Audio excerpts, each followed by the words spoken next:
Hello and welcome to the last in our series of AQA teacher webinars, this one looking at the optional unit of eating behaviour. Now, as always, all of the webinar recordings and resources will be made available on our website directly at the end of this particular webinar.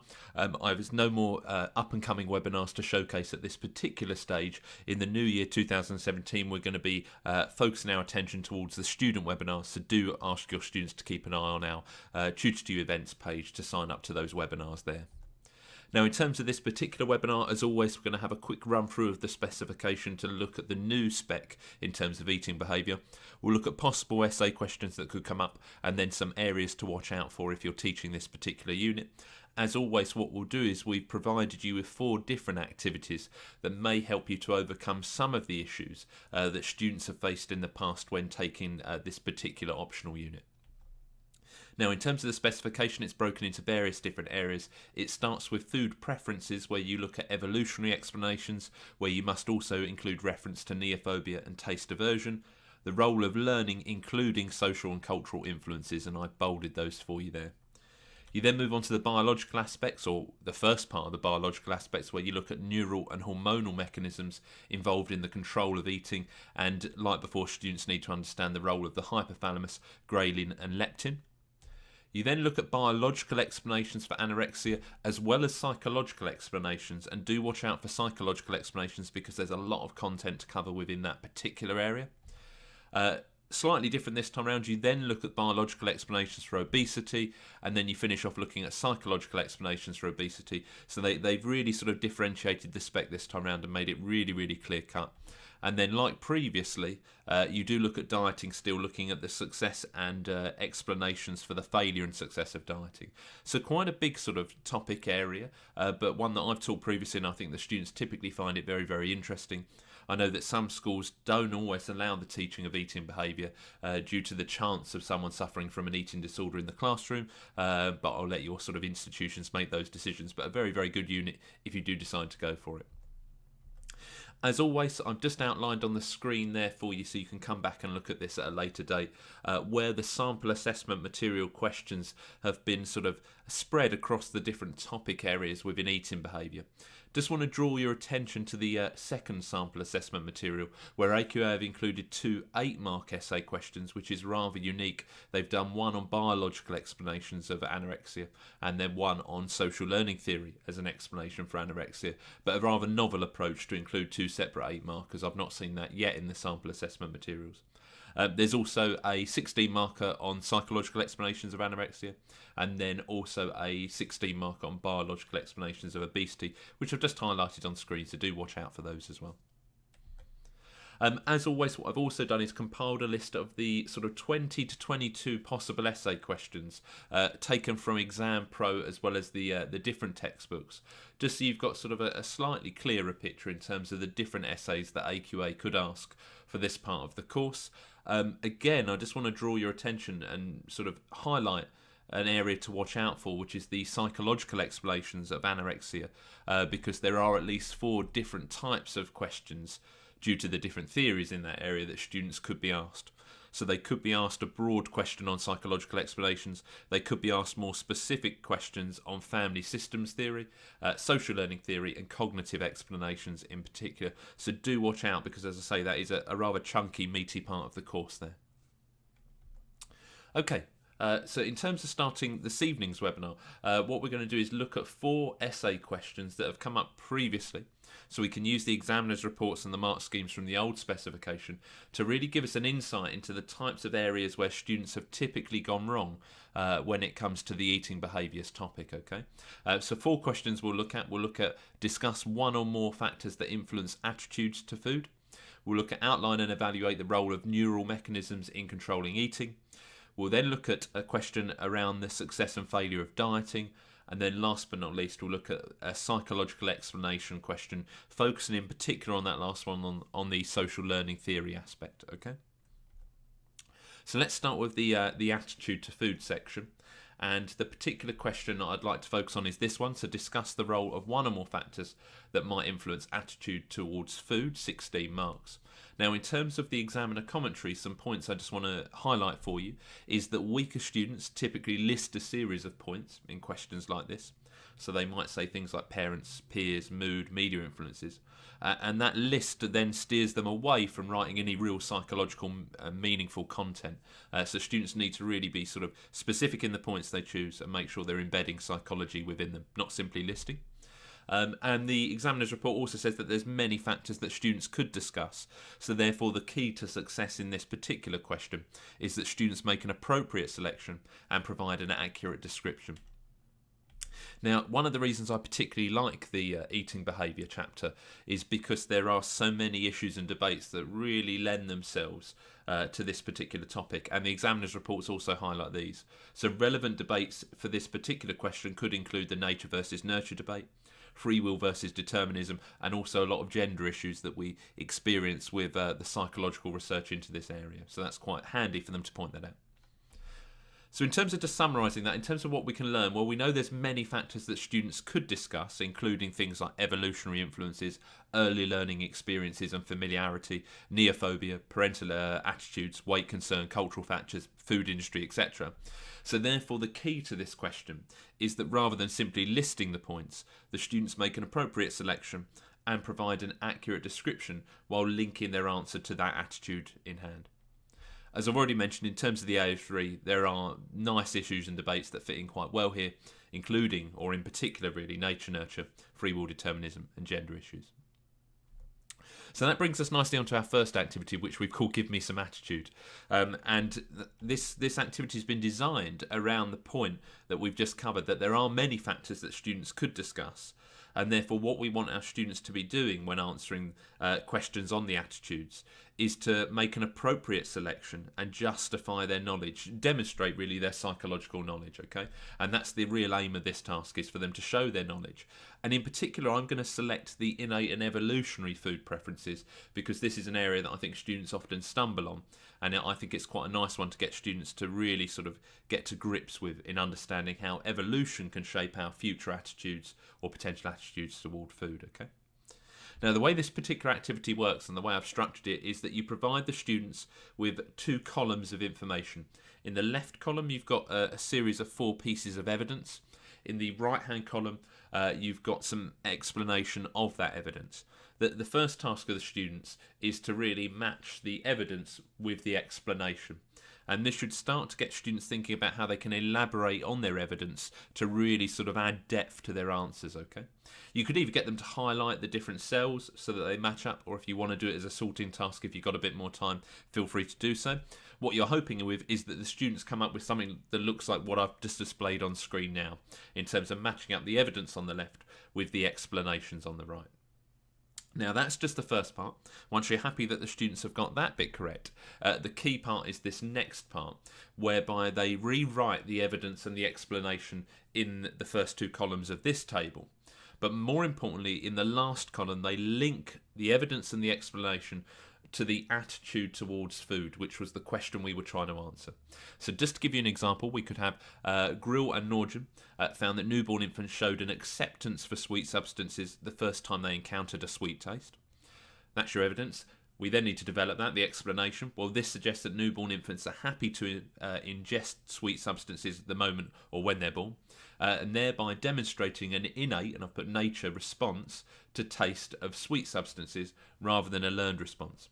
The key is what we can then do, if we want, is to say, well, this demonstrates that evolution may have shaped our attitude towards sweet food, and that a preference towards sweet food may be the result of an innate preference rather than a learned response, okay?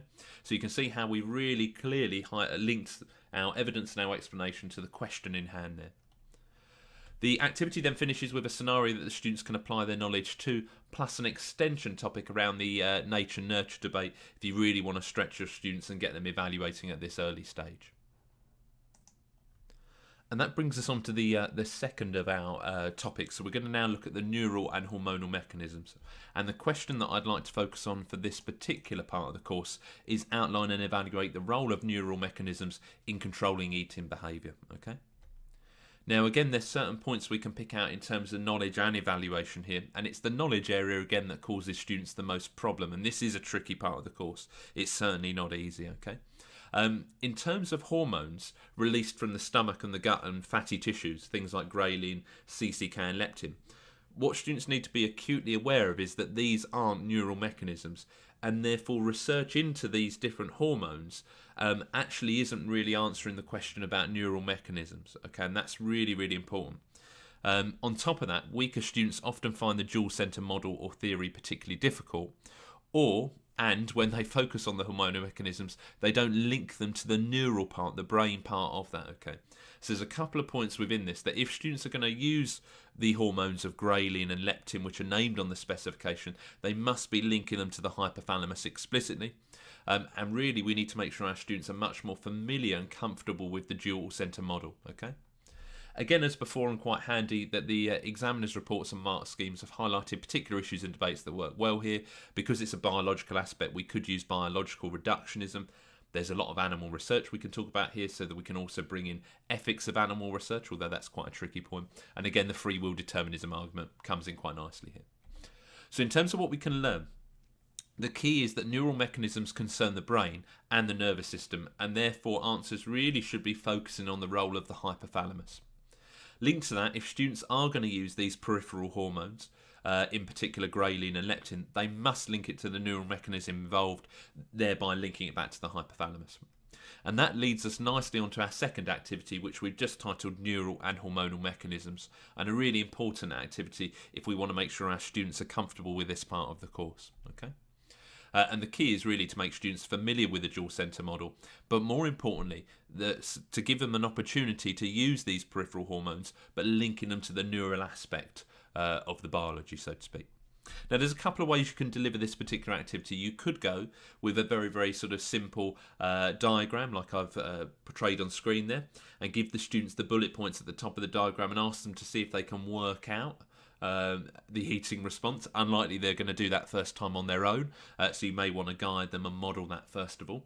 So you could either do it as a sort of fill in the blanks diagram, or probably easier and nicer the first time you encounter this is to use some form of sorting task. So what I would do is, and I've provided you this as a PowerPoint document, is print off the blank template as A3, as well as the labels in A3, so that you can get your students to work this through in groups. What you're hoping your students will come up with by the end of this is a model that starts with eating, and you may even want to give them the starting point to prompt them. And the idea that sort of around the eating time we have leptin increasing, an increase in blood glucose, and ghrelin decreasing. Here's the important part: the ventromedial hypothalamus turns off eating. So after we've eaten a meal, we have all of these changes in terms of the body, which then results in the ventromedial hypothalamus turning off. That then leads to a feeling of being full, and as a result of that, we stop eating. We then get the complete opposite, so leptin as a result will decrease. The important thing is to remember that leptin's long-term and ghrelin short-term, and that is indicated on the diagrams. Immediately we get a decrease in blood glucose levels, ghrelin increases, and that then switches the lateral hypothalamus, which turns on eating on, which then makes us hungry and then results in eating.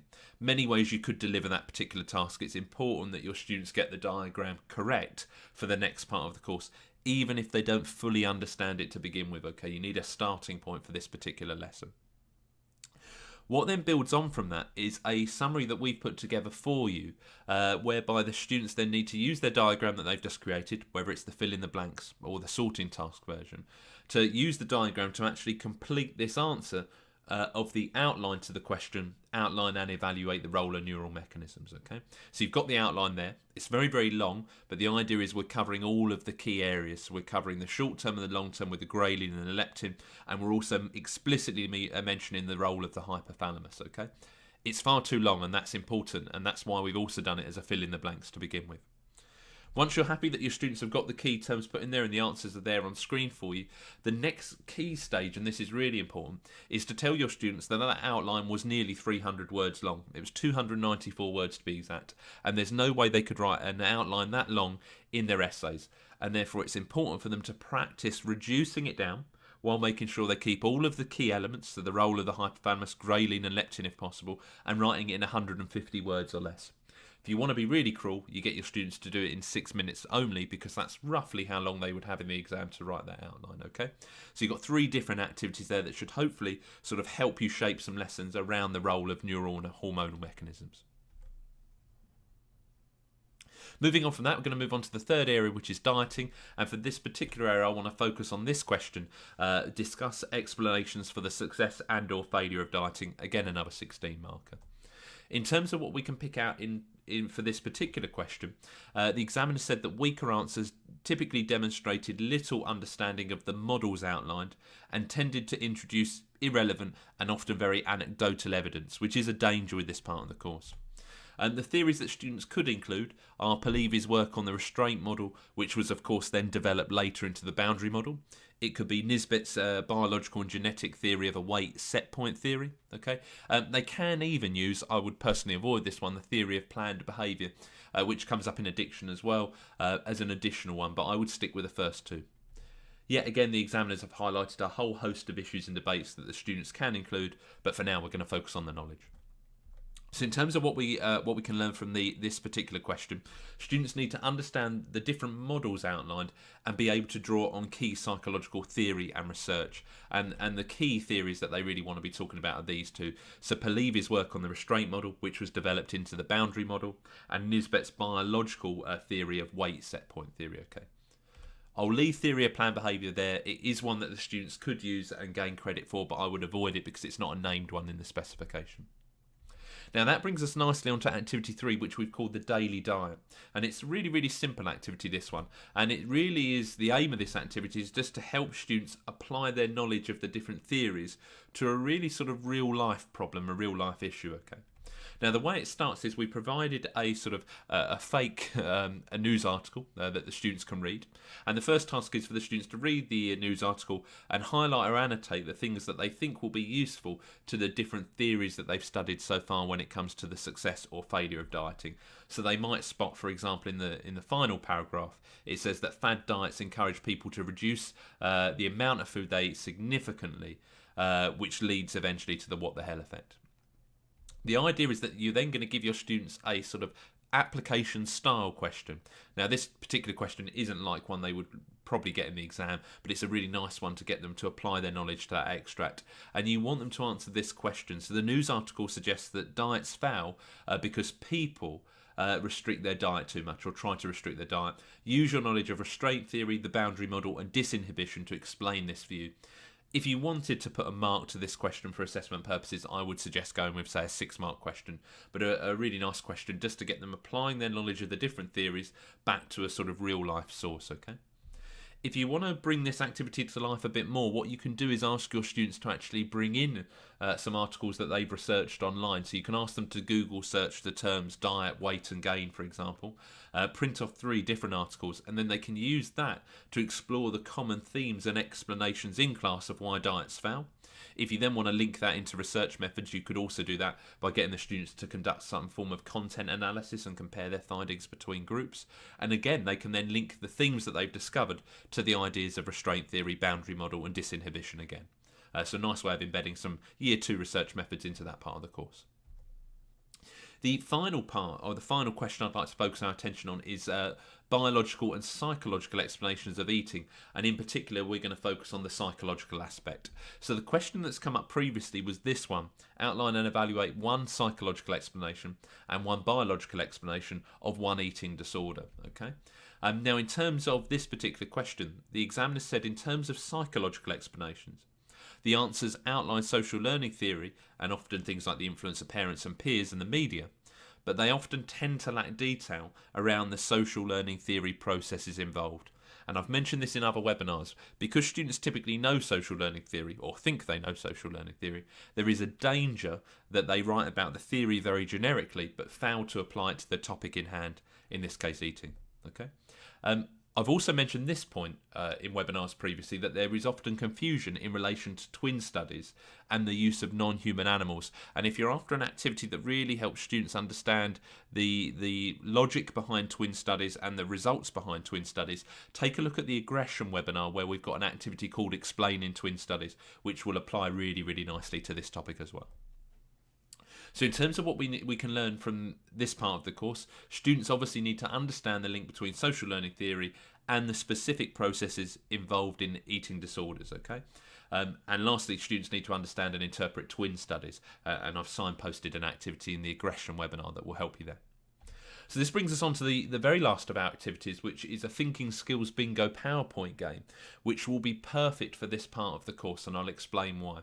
So we know that students often struggle applying their knowledge of social learning theory to different topics, and therefore the aim of this activity is to revise the key terms associated with social learning theory and help students apply that knowledge of social learning theory to the development of anorexia.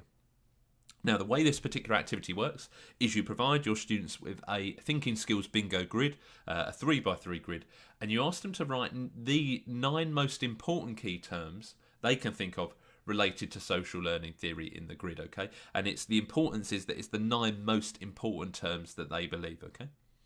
What you will then need as a teacher is the Thinking Skills Bingo PowerPoint game, which we will include as part of this webinar, or we'll show you where you can get the resources as part of this webinar. What happens then is I've already populated 9 key terms that I think are the most popular. You can change that if you want on slide 3 onwards. You've got the option to change it. But if we go with my terms for now, when you click Start from the front screen, what will happen is every time you click the mouse or the spacebar, a key term will emerge from the Thinking Skills Bingo machine, and the students can cross it off if it's one they've got. So that's the first part. So we've got observation first of all, imitation secondly, and you get the idea. It will go through the 9 that I think are the most important. So I've included observation, imitation, reinforcement, attention, retention, reproduction, motivation, role model, and modelling. You might think of others, and you can feel free to change that. I think it's on slide 3 onwards. You'll see that there's a table. You can just put in your own words if you want to use different ones, okay? Now, that's the first part of the activity. So you've got your 9 key terms that you've decided, or your students have decided, are the most important. It's the next bit of this task that's the most important, because what you want your students to then do, and you've been given a separate page for this on the handouts provided, is you've got 9 key terms. Okay, and they write in the 9 key terms that you've decided. They then need to write a definition of that key term, which is important for revision purposes. But most importantly, in the final column, they need to say how that key term links or explains the development of anorexia. I've given you an example one, and this is just to get your students thinking. So we might go with observation as our first key term. And according to social learning theory, people learn by observing the people around them and by observing the outcomes of the behaviour. Okay. Now, in order to link that, a child might observe a thin model in a magazine or on the television, which might contribute to their own drive for thinness, okay? Very, very simple, but you want your students to be doing that level of application for all 9 of the key terms, because what that will then create is a story based around really how social learning theory can explain the development of anorexia. So that brings us nicely to the end. So we've had a quick look at the new specification, the different areas that we need to watch out for, highlighting 4 key topics, and we've provided 4 different ideas and activities around eating behaviour that may help your students to overcome those areas. Hope you found that useful. As always, if you've got any questions or queries, do get in contact with us either via Facebook group or via the Twitter, or if need be, do drop me an email direct, joseph@tutor2.net. Hope you found that useful, and look forward to seeing you in a webinar again soon. Thank you.